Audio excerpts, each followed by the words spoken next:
আমাদের বেশিরভাগ মানুষের রমজান মাস মানে হলো চারটা কাজ। কয়টা কাজ? রোজা রাখা, তারাবি পড়া, ইফতার খাওয়া, সাহরি খাওয়া, বাস শেষ। ঠিক না ঠিক? আমরা অনেক কষ্ট করে আমল করি, ইবাদত করি। অনেক সময় আমাদের কিছু ত্রুটির কারণে, আমাদের কিছু বিচ্যুতির কারণে, কিছু ভুলের কারণে আমাদের কষ্ট করা আমলগুলো বরবাদ হয়ে যায়, নষ্ট হয়ে যায়, সেগুলো আল্লাহর কাছে কবুল হয় না। আমরা অনেকেই আছি যে আমাদের অনেক আমল ইবাদত বন্দেগী করি, যার একটাও আল্লাহর কাছে কবুল হয় না। আজ আমরা এরকম 13 শ্রেণীর হতভাগা মানুষের কথা জানব, যে মানুষগুলোর কোনো বদামলের কারণে, কোনো ত্রুটির কারণে তার কোনো আমলই কবুল হয় না। আবার অনেকের সুনির্দিষ্ট কোনো ত্রুটির কারণে ওই ত্রুটি সংশ্লিষ্ট আমলটা ওইটা আল্লাহর কাছে কবুল হয় না। কারা সেই হতভাগা যাদের সে আমল ইবাদত কষ্ট করে করা নেকামল সেটা আল্লাহ তাআলার কাছে গ্রহণযোগ্য হয় না?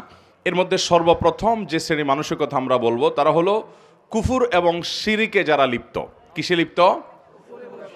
কুফুর এবং শিরকে লিপ্ত। আপনি নিজেকে মুসলমান দাবি করছেন, নামে মুসলমান, অথচ আপনার মধ্যে শিরক আছে, কুফুর আছে।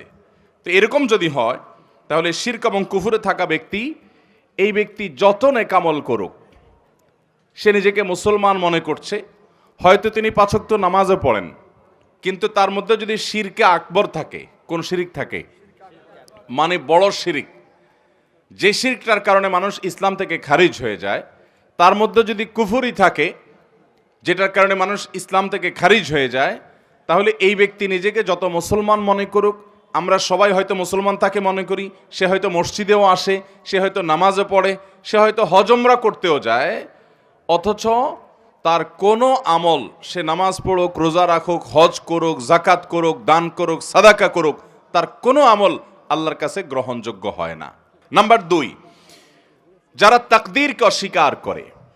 অনেক মানুষ আছে আমাদের সমাজে, দেখবেন আপনি যখন তাকদীরের কথা বলবেন, আপনি যখন ভাগ্যের কথা বলবেন, আপনি যখন আল্লাহর কাজা এবং ফয়সালার কথা বলবেন, যে আল্লাহর হুকুম, আল্লাহর ফয়সালা হয়েছে তাই এমনটি হয়েছে, বা আল্লাহর যা ফয়সালা হবে তাই হবে, এরকম কথা যখন বলেন, অনেক মানুষ আছে দেখবেন এমন মন্তব্য করেন যেন তিনি এই তাকদীর এর কাজা ফয়সালা এগুলোকে মানে না। আরে রাখ তোর তাকদীর, আমারটা আমি দেখব, আমার ভাগ্য আমাকে নির্ধারণ করতে হবে।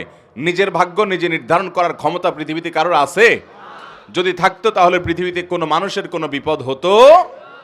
অথবা তাকদীরকে যদি কেউ অস্বীকার করে, তো সে ব্যক্তি সম্পর্কে নবী করিম সাল্লাল্লাহু আলাইহি সাল্লাম বলেছেন যে তার কোনো প্রকার আমল, সে নফল আমল করুক, ফরজ আমল করুক, শারীরিক আমল করুক, আর আর্থিক ইবাদত করুক, এর কোনোটা কবুল হবে না যদি সে তাকদীরকে কি করে? অস্বীকার করে। অতএব আমরা আল্লাহর তাকদীর এবং ফয়সালাকে বিশ্বাস করি কি করি না? আল্লাহর তাকদীর এবং আল্লাহর ইলম, আল্লাহর ফয়সালার বাহিরে পৃথিবীতে একটি পাতাও নড়তে পারে না এবং নড়বেও না। এরপরে 3 নম্বর, যার আমল ইবাদত কবুল হবে না, সে হলো আকুল ওয়ালিদাইন, মা বাবার নাফরমান। এ সম্পর্কে নবী করিম সাল্লাল্লাহু আলাইহি সাল্লামের একটি হাদিস বর্ণিত হয়েছে যে নবী করিম সাল্লাল্লাহু আলাইহি সাল্লাম কয়েক ব্যক্তি সম্পর্কে বলেছেন যে এই কয়েক শ্রেণীর মানুষ, এদের সালাত কবুল হবে না, এদের নামাজ কবুল হবে না, এদের ইবাদত বন্দেগী কবুল হবে না। এর মধ্যে এক ব্যক্তি হলো মা বাবার নাফরমান। আমাদের সমাজে আজকাল অনেক নামাজি ছেলেও পাওয়া যায়, কিন্তু বাবা মাকে সালাম দেয় না। আছে না নাই? বাবা মাকে সালাম দিতে যদি লজ্জা হয়, তাহলে এই লজ্জা কুফুরির অঙ্গ। এই লজ্জা কিসের অঙ্গ ভাই? সব লজ্জা কিন্তু ঈমানের অঙ্গ না। যেই লজ্জা আপনাকে হারাম থেকে বাঁচায়, ওইটা হলো ঈমানের অঙ্গ। আর যেই লজ্জার কারণে আপনি ভালো কাজ করতে পারেন না, নেকামল করতে পারেন না, জড়তা তৈরি হয়, বুঝবেন এটা শয়তান তৈরি করছে, এটা ঈমানের অঙ্গ না, এটা কুফুরির অঙ্গ। ওই লজ্জাকে জয় করতে হবে, সে লজ্জাকে কি করতে হবে? অতএব বাবা মাকে সালাম দেব তো ইনশাআল্লাহ, ভাই বোনকে সালাম দেব তো ইনশাআল্লাহ। অনেক ভাই আছেন আমাদের, তিনি খুব ইনোসেন্ট মানুষ, খুব ভদ্র মানুষ, খুবই সভ্য মানুষ, আখলাকি মানুষ, সবার কাছে ভালো, কিন্তু মা বাবার কাছে আসলে সবচেয়ে বেয়াদব। আছে না নাই? ভাইরা আমার, আমাদের তরুণ প্রজন্মের এরকম দুরবস্থা চলছে আজকাল যে তরুণদেরকে যদি জিজ্ঞাসা করা হয়, আল্লাহর জমিনে চোখ বন্ধ করে কিছু হোক বা না হোক, চুন থেকে নুন খসলেই যাকে ঝাড়ি দেওয়া যায় তার নাম কি? মা। সন্দেহ আছে কোনো? আমাদের যুবকদের কাছে এটা এখন ডাল ভাত হয়ে গেছে না? যে অন্য কোথাও ঝাড়ি না চললেও যাকে ঝাড়ি দেয় তিনি কে? মা। আহা, যে লোকটাকে সবচেয়ে বেশি শ্রদ্ধা করার কথা, যে লোকটা তার কোনো প্রকার কষ্ট হতে পারে এমন কোনো শব্দ পর্যন্ত উচ্চারণ করা নিষিদ্ধ, সে লোকটার সামনে সবচেয়ে বেশি দুর্ব্যবহার। মা বাবার যারা নাফরমানি করে, মা বাবা বলে ডানে যাও, সে যায় বামে। মা বাবা যদি কোনো নির্দেশ করেন এবং সে নির্দেশ যদি আল্লাহর কোনো নির্দেশের খেলাফ না হয় সরাসরি, তাহলে সেই নির্দেশ মানার সন্তানের জন্য ওয়াজিব। সেটা সন্তানের জন্য মানা কি? আবশ্যক। সেটা না মানলে আপনি গুনাহগার হবেন। অনেক ভাই আছেন অন্য সব দিক থেকে ভালো, কিন্তু মা বাবার কথা মানেন না, মা বাবার নাফরমানি করেন, মা বাবার বেয়াদবি করেন। আব্দুল্লাহ ইবনে আব্বাস রাদিয়াল্লাহু তাআলা বলেছেন, তুমি তোমার বাবার সামনে জামা ঝাড়া দিয়েছো, এরকম করে জামা ঝাড়া দিয়েছো, ঝাড়া দিয়ে শুধু ধুলা পরিষ্কার করছো, তুমি বেয়াদবের খাতায় নাম লেখাইছো। কারণ তোমার এটা বাবা মার নাফরমানি, হুকুকুল ওয়ালিদাইনের অন্তর্ভুক্ত। ভাইরা আমার, আমাদের শরীরের চামড়া দিয়ে যদি আমরা বাবা মাকে জুতো বানাই দেই, আল্লাহর কসম তারপরও তাদের ঋণ শোধ হবে না। তাদের ঋণ আপনি শোধ করতে পারবেন না। আপনার বাপ অনেক খারাপ, আপনার মা অনেক খারাপ, আপনার কিছু করে না, তারা আপনার আরেক ভাইয়ের দিকে খেয়াল রাখে, আপনার দিকে খেয়াল রাখে না, আপনার শত বিচার থাকতে পারে, শত অভিযোগ থাকতে পারে, শুধু আপনার দুনিয়া আসার কারণ এবং মাধ্যম যে তারা হয়েছেন, এই ঋণটা সারা জীবন আপনি আদায় করে শেষ করতে পারবেন না। আল্লাহ তাআলা আমাদেরকে মা বাবার আনুগত্যকারী, মা বাবার হুকুম মান্যওয়ালা সন্তান হওয়ার তৌফিক দান করুন। মা বাবার অনুগত সন্তান হব তো ইনশাআল্লাহ। বাবা মার সামনে মাথা থাকবে নিচু ভাইরা, মাথা উঁচু হবে না। যদি কখনো জোরে কথা হয়ে যায়, দেরি করবেন না, সাথে সাথে পা জড়িয়ে যেভাবে হোক চোখের পানি ফেলে মাপ চেয়ে নেবেন। আপনার সন্তানদের সামনে, আপনার স্ত্রীর সামনে যদি জোরে কথা বলেন, তো আপনার স্ত্রী সন্তানের সামনে আবার মাপ চাবেন, ঠিক আছে তো ইনশাআল্লাহ? তাদের সামনেই আবার মাপ চাবেন। ভাইরা আমার, মানুষ হিসেবে আমাদের অনেকেরই হয়, আমার আব্বা আম্মার সাথে যদি কখনো আমার জোরে কথা বলা হয়ে গেছে এরকম মনে হয়, যদি আমি কারোর সামনে করেছি তাদের সামনেই আবার তৎক্ষণাৎ যখন একটু হুঁশ ফিরে আসছে, কি করলাম আমি, সাথে সাথে চোখের পানি ফেলে মাপ চাওয়ার এই অভ্যাস সারা জীবন আমি ধরে রাখছি। 4 নম্বর, দান করে যে খোঁটা দেয় তার ওই দানটা কবুল হয় না। অন্যান্য আমল কবুল হয়, কিন্তু দানের আমলটা কবুল হয় না। যে দান করে কি করে? খোঁটা দেয়। আমরা যত মানুষ দান করি, বেশিরভাগ মানুষই দেখবেন বা একটা বড় অংশ দেখবেন আমাদের সমাজে, যারে দান করছে বিশেষ করে মানুষের উপকার করলে, এটা আমরা বিভিন্নভাবে ইনিয়ে বিনিয়ে ইশারা ইঙ্গিতে ঘুরিয়ে ফিরিয়ে বলার চেষ্টা করি। এই রোগটা আমাদের মধ্যে আছে না নাই? আল্লাহ তাআলা কোরআনে কারিমে বলেছেন, নেককার মানুষদের পরিচয় কি? সূরা দাহরের ভিতরে আবরার, মুত্তাকি, জান্নাতি মানুষের বৈশিষ্ট্য, তাদের গুণ, তাদের সিফাত উল্লেখ করতে গিয়ে আল্লাহ বলেছেন, ওয়ায়ুতঈমুনা আত-তাআমা আলা হুব্বিহি মিসকিনাও ওয়া ইয়াতীমাও ওয়া আসীরা। যে নেককার মানুষ হলেন তারা যারা আল্লাহর মহব্বতে মানুষকে খাদ্য দেয়, মিসকিনকে দেয়, বন্দীকে দেয়, এই মানুষগুলোকে দেয়, এবং বলে তারা লা নুরিদু মিনকুম জাযাআও ওয়ালা শুকুরা ইন্নামা নুতঈমুকুম লিওয়াজহিল্লাহ। তোমাদেরকে যা দিয়েছি আল্লাহর কাছে দিয়ে, আল্লাহর জন্য দিয়েছি, তোমাদের কাছ থেকে প্রতিদানও আশা করি না, ফিডব্যাকও আশা করি না, এমনকি থ্যাঙ্কসও আশা করি না। কি আশা করে না? থ্যাঙ্কসও আশা করে না, মানে স্বীকৃতিরও আশা করে না। আমরা অনেককে উপকার করার পর দেখা যায় সে এটা স্বীকারও করে না। সে যে স্বীকার করে না এটা তার দোষ। মাল্লাম ইয়াশকুরিন্না ইসলাম ইয়াশকুরিল্লাহ। সে স্বীকার না করার কারণে সে গুনাহগার হবে, কিন্তু আপনি স্বীকারের আশা করবেন না। তার স্বীকার দিয়ে আমি কি করব? আমার তো সওয়াব পাওয়া দরকার কার কাছে? আল্লাহর কাছে। যদি সওয়াব পাওয়ার দরকার হয়, আমি কারোর কাছ থেকে কোনো আশা করব? সে আমাকে চিনেও না এমন একটা ভাব ধরে, কোনো অসুবিধা নেই। তার চেনাচেনিতে কি আসবে যাবে? আমার রব যদি জানেন আমি দিয়েছি এবং তিনি যদি এটা সংরক্ষণ করেন, যথেষ্ট। আর কিছু দরকার আছে? এটা হলো দান। এই দানের সওয়াব পাওয়া যাবে। আর দান করে যার দান করছেন তারে আপনি বিভিন্নভাবে খোঁটা দিলেন, খোঁচাখুচি করে দিলেন না, মানুষ সামনে বলে বেড়ালেন, অথবা সে যেন স্বীকৃতি দেয় এটার আশায় বসে থাকলেন, তাহলে আপনার এই আমলের সওয়াব আল্লাহর কাছে পাবেন না। এই দান আল্লাহর কাছে কবুল হবে।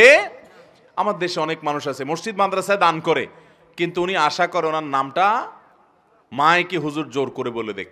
আছে না নাই? যদি তার উদ্দেশ্য থাকে যে আমারটা শুনে আমার আরেক বন্ধু দিবে, আরেকজন দিবে, উৎসাহিত করব অন্যদেরকে, তাহলে ঠিক আছে, সেটা হলে জায়েজ আছে। কারণ আল্লাহ তাআলা কোরআনে কারিমে বলেছেন যে ইন তুখফুস সাদাকাত ফানিআম্মা হিয়া। তার আগের অংশটা কি? ইন তুবদুস সাদাকাতি ফানিআম্মা হিয়া ওয়াইন তুখফুহা ওয়া তুতুহাল ফুকারা ইলা আখিল আয়া, যদি দান প্রকাশ্যে করো অর্থাৎ অন্যকে উৎসাহিত করার উদ্দেশ্যে তাহলে তো অনেক ভালো, আর যদি গোপনে করো যাতে করে তোমার ইখলাসের কোনো ঘাটতি না হয়, তো সেই দানেরও আল্লাহ তাআলা প্রশংসা করেছে। এটা নিয়তের উপর নির্ভর করবে। আমি যখন ঢাকা এক মসজিদে নামাজ পড়াই 2002-03 সন এরকম সময় হবে, তখন আমার এক মুসল্লি মসজিদের ওই আল্লাহর তাহলে ভাই যাদের আমল কবুল হয় না সে মানুষগুলোর 4 নম্বর মানুষ বলেছি যারা দান করে মানুষকে খোটা দেয়, তাদের অন্যান্য আমল কবুল হয় কিন্তু দানের আমলটা কবুল হয় না।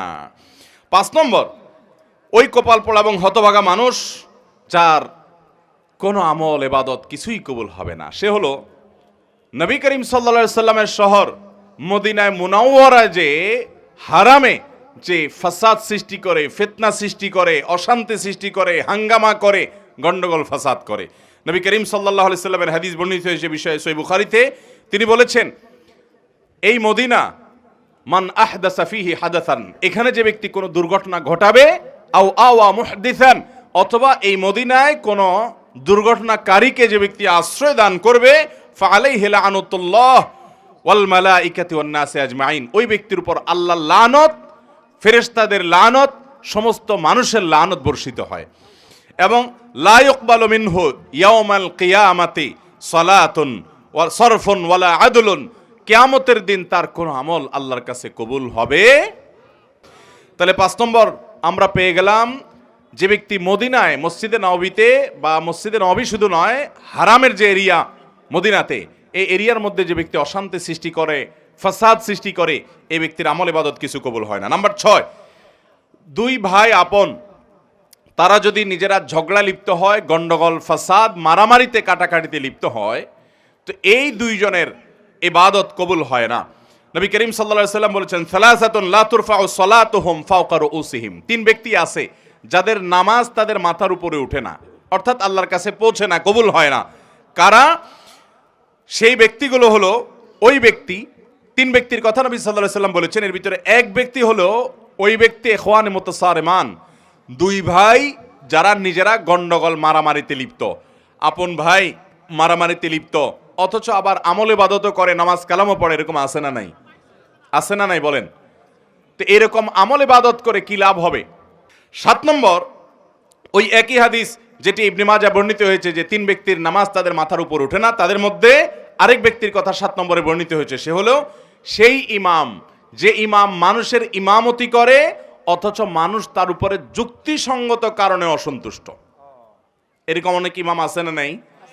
এখানে বড় ইমামতের ইমামও হতে পারে, ছোট ইমামতের ইমামও হতে পারে। বড় ইমামতের ইমাম মানে রাষ্ট্র শাসক শাসন করে, কোন অঞ্চলের শাসন করে, যে কোনো পর্যায়ের শাসক।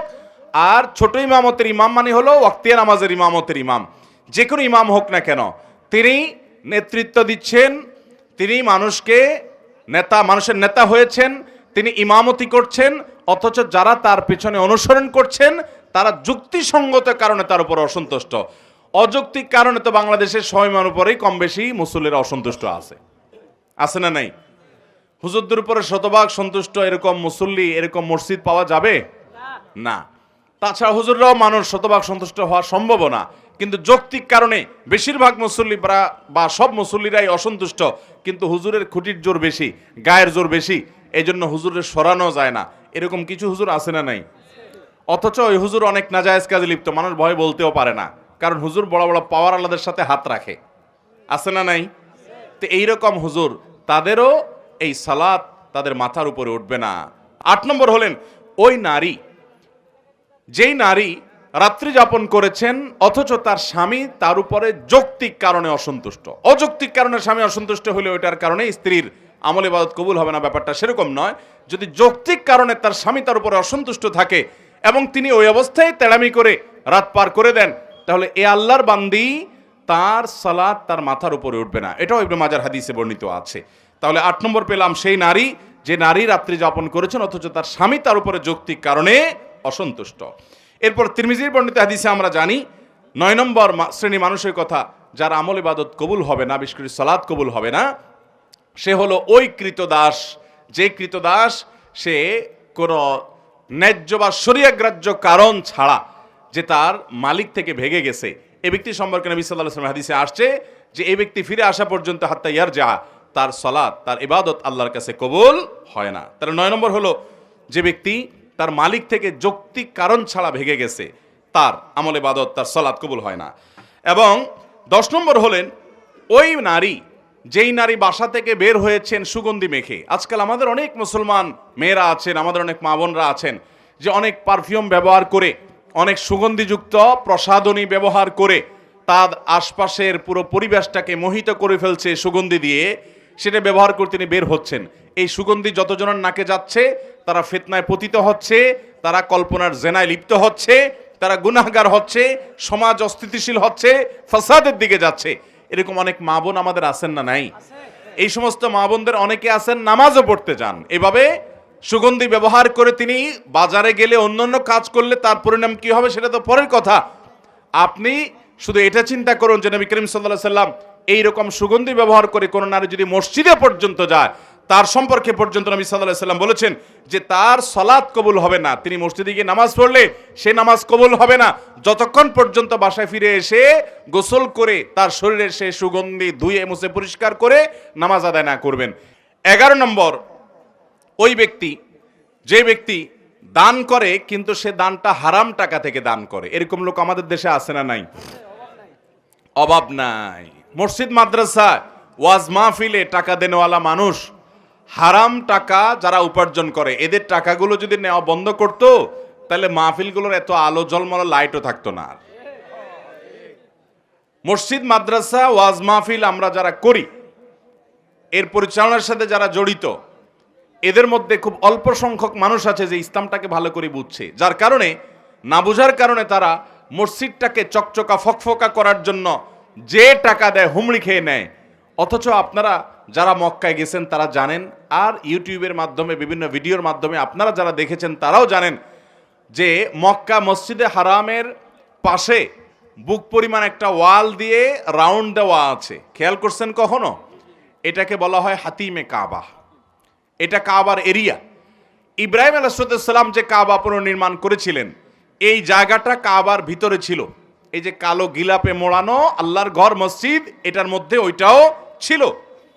কিন্তু নবী করিম সাল্লাল্লাহু আলাইহি সাল্লামের দাদা আব্দুল মুত্তালিব, নবী সাল্লাল্লাহু আলাইহি সাল্লাম যখন ছোট ছিলেন তখন উনি এই কাবা যখন ভেঙে পড়ে পুরান হয়ে গেছে, তখন এটার ভবনকে সংস্কার করে পুনর্নির্মাণ করার উদ্যোগ নিলেন। উনি একা না, কুরাইশের সব নেতারা মিলে।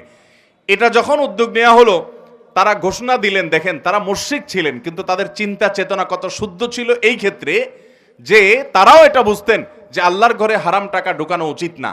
এই জন্য তারা ঘোষণা দিলেন, আমরা এই বাইতুল্লাহ পুনর্নির্মাণ করব, এটার জন্য ফান্ড কালেকশন করছি, যারা যা পারেন টাকা দেন, কিন্তু যে হারাম টাকা উপার্জন করেন তার টাকা আমরা নেব না। সমাজে কে হালাল টাকা উপার্জন করে, কে হারাম টাকা উপার্জন করে, সমাজের লোকজন কম বেশি জানে কি জানে না? হালাল টাকা সব যুগে বেশি থাকে না হারাম বেশি থাকে?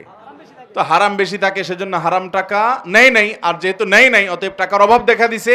তখন এই বাইতুল্লাহ নির্মাণের সময় নবী করিম সাল্লাল্লাহু আলাইহি সাল্লামের শৈশবে তার দাদা আব্দুল মুত্তালিব সহ অন্যদের নেতৃত্বে যখন এটা হয়েছে, তখন এই কাবা টাকার অভাবে এই হাতিম, যেটাকে এখন দেখেন ওয়াল বুক পরিমাণ ওয়াল ঘেরাও দেওয়া আছে, এই অংশটাকে কাবার ভিতরে বিল্ডিং করার টাকা ছিল না।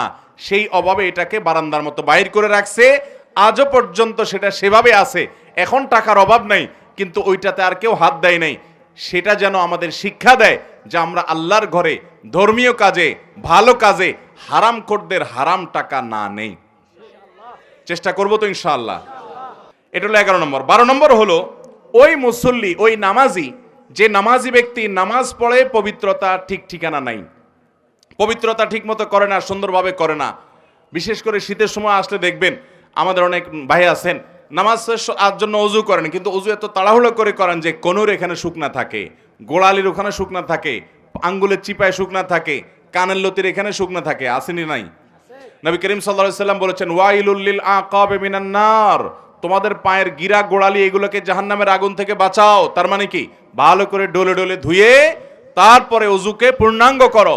অজুর যত নির্দেশ আছে ওলামায়ে কেরাম বলতে পারবেন, অজু সম্পর্কিত যত নির্দেশ নবী করিম সাল্লাল্লাহু আলাইহি সাল্লামের আছে, তার সবগুলোতে একটা শব্দ আছে, সেটা হলো ইসবাগুল ওযু, আসবিগুল ওযু। তার মানে আকমিলুল ওযু, অর্থাৎ অজুকে পরিপূর্ণভাবে করো, উত্তম রূপে করো, ভালোভাবে করো। অজু ভালোভাবে করার মানে এই না যে পানি এক বালতি খরচ করেন, পানি খরচ করবেন কম, কিন্তু কোনো জায়গা শুকনা থাকতে পারবে না, ভালো করে ডলে দিতে হবে। 13 নম্বর এবং সর্বশেষ হলো, যেই নারী নামাজ পড়ে, প্রাপ্তবয়স্কা নারী, অথচ তার মাথায় ওড়না নাই, যেভাবে ওড়না দেওয়া দরকার, অর্থাৎ নামাজের জন্য যতটুকু সতর ঢাকা দরকার ততটুকু যদি ঢাকা না থাকে, তাহলে তারও কি হবে না, ওই নামাজ কবুল হবে না। তিরমিজি হাদিসে আসছে, নবী করিম সাল্লাল্লাহু আলাইহি সাল্লাম বলেছেন, লা তুকবালু সালাতু হাইদিন ইল্লা বিল খিমার। একজন প্রাপ্তবয়স্কা নারী, তিনি খেমার অর্থাৎ ওড়না ছাড়া, অর্থাৎ সতর পরিপূর্ণভাবে ঢাকা ছাড়া নামাজ পড়লে নামাজ হবে না।